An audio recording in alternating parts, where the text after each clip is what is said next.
आइए जानते हैं आज की कुछ प्रमुख अंतर्राष्ट्रीय खबरों को। पहले एक नजर आज की हेडलाइंस पर।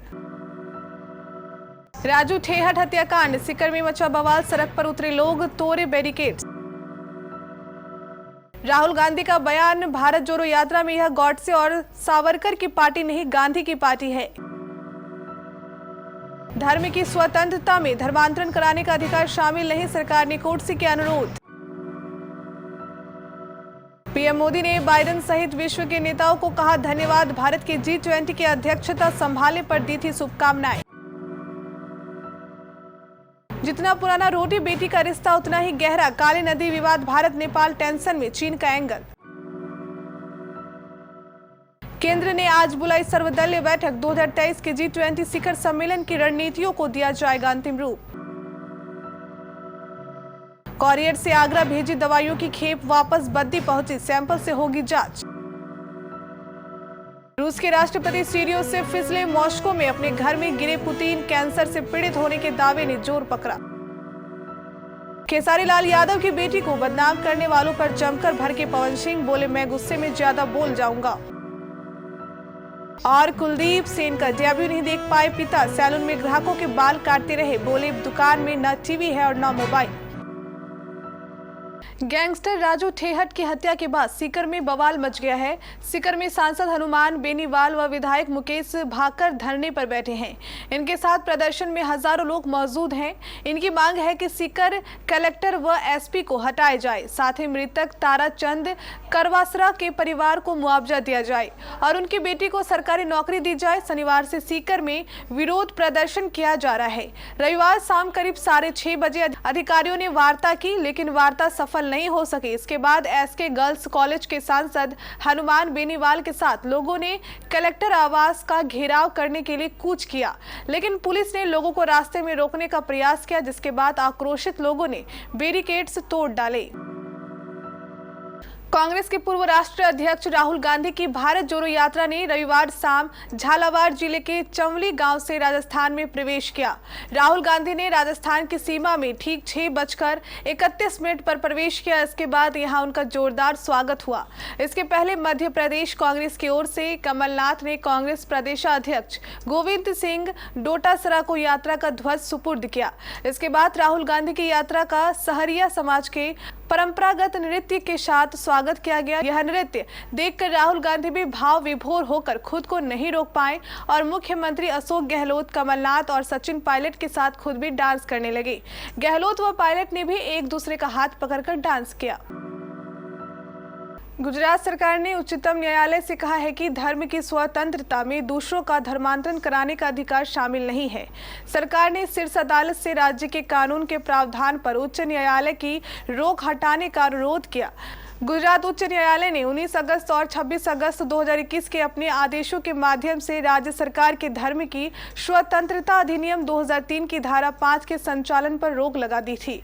अधिवक्ता अश्विनी उपाध्याय द्वारा एक जनहित याचिका के जवाब में प्रस्तुत अपने हलफनामे में राज्य सरकार ने कहा है कि उसने एक आवेदन दायर किया है। इसमें हाईकोर्ट के स्टे को रद्द करने की मांग की गई है, ताकि गुजरात में बल प्रलोभन और या धोखाधड़ी के माध्यम से धार्मिक रूपांतरण पर रोक लगाने के प्रावधानों को लागू किया जा सके। उन्होंने कहा यह प्रस्तुत किया गया है कि धर्म की स्वतंत्रता के अधिकार में अन्य लोगों को किसी विशेष धर्म में परिवर्तित करने का मौलिक अधिकार शामिल नहीं है। भारत द्वारा G20 की अध्यक्षता संभालने पर बाइडेन के एक ट्वीट का जवाब देते हुए पीएम मोदी ने अमेरिकी राष्ट्रपति को धन्यवाद दिया। उन्होंने बाइडेन के साथ मिलकर काम करने के महत्व पर जोर दिया। उन्होंने एक कहा, अमेरिका के राष्ट्रपति को धन्यवाद, आपका बहुमूल्य समर्थन भारत की G20 अध्यक्षता के लिए शक्ति का स्रोत होगा। यह महत्वपूर्ण है कि हम सभी मिलकर एक बेहतर इस पृथ्वी का निर्माण करें।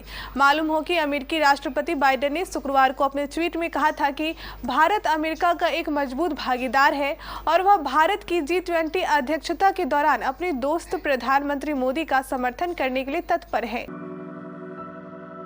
रविवार को पिथौरागढ़ जिले के धारचूला में सीमावर्ती नेपाल की ओर से भारतीय सीमा में पथराव किया गया।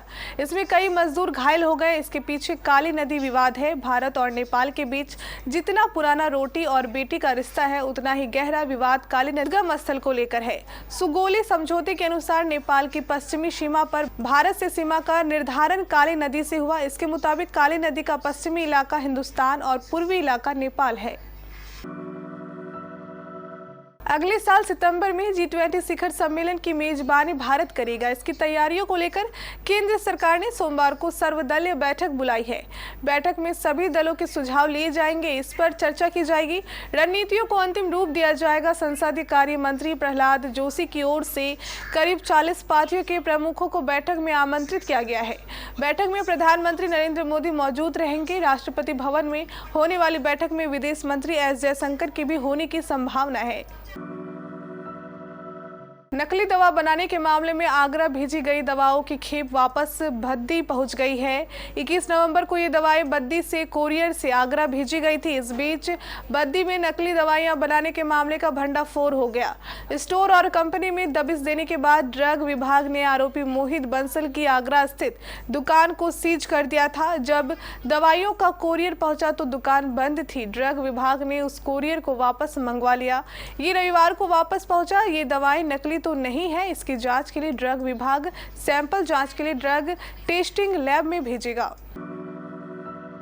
एक अमेरिकी मीडिया रिपोर्ट में दावा किया है कि रूस के राष्ट्रपति व्लादिमीर पुतिन गंभीर रूप से बीमार है और पिछले हफ्ते मॉस्को में अपने ऑफिशियल रेसिडेंस की सीढ़ियों से गिर गए थे। हालांकि इस घटना के अगले दिन वो रूस के एक स्पेशल टेस्टिंग लैब के दौरे पर भी गए थे।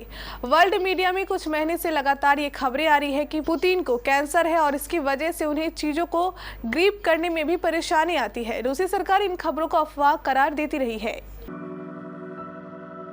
भोजपुरी फिल्मों के सुपरस्टार खेसारी लाल यादव इन दिनों काफी परेशान चल रहे हैं। इस मुसीबत की घड़ी में इंडस्ट्री से कुछ एक्टर्स ने उन्हें अपना पूरा सपोर्ट दिया है। रानी चटर्जी और यामिनी सिंह के बाद खेसारी से हमदर्दी जताने वालों में अब पवन सिंह का नाम भी शामिल हो गए हैं। हालांकि खेसारी और इनकी दुश्मनी जग जाहिर है। ऐसे में पवन सिंह का सामने आकर इनको सपोर्ट करना लोगों को हजम नहीं हो रहा है। वो पूछ रहे हैं कि आपस की दुश्मनी खत्म हो गई है क्या। रीवा के तेज गेंदबाज कुलदीप सेन ने रविवार को इंटरनेशनल क्रिकेट में डेब्यू किया। बांग्लादेश के खिलाफ वो पहले वनडे की प्लेइंग 11 में शामिल थे। सेन रीवा संभाल के इकलौते इंटरनेशनल क्रिकेटर हैं। 26 साल के इस गेंदबाज ने अपने डेब्यू मैच में 2 विकेट झटके। हालांकि कुलदीप के पिता रामपाल सेन बेटे का डेब्यू नहीं देख सके। दरअसल जब मैच चल रहा था तब रामपाल अपने हेयर कटिंग सैलून पर ग्राहकों के बाल काट रहे थे। रविवार होने की वजह से ग्राहक भी ज्यादा थे। रामपाल रीवा के सिरमौर चौराहे पर सैलून चलाते हैं।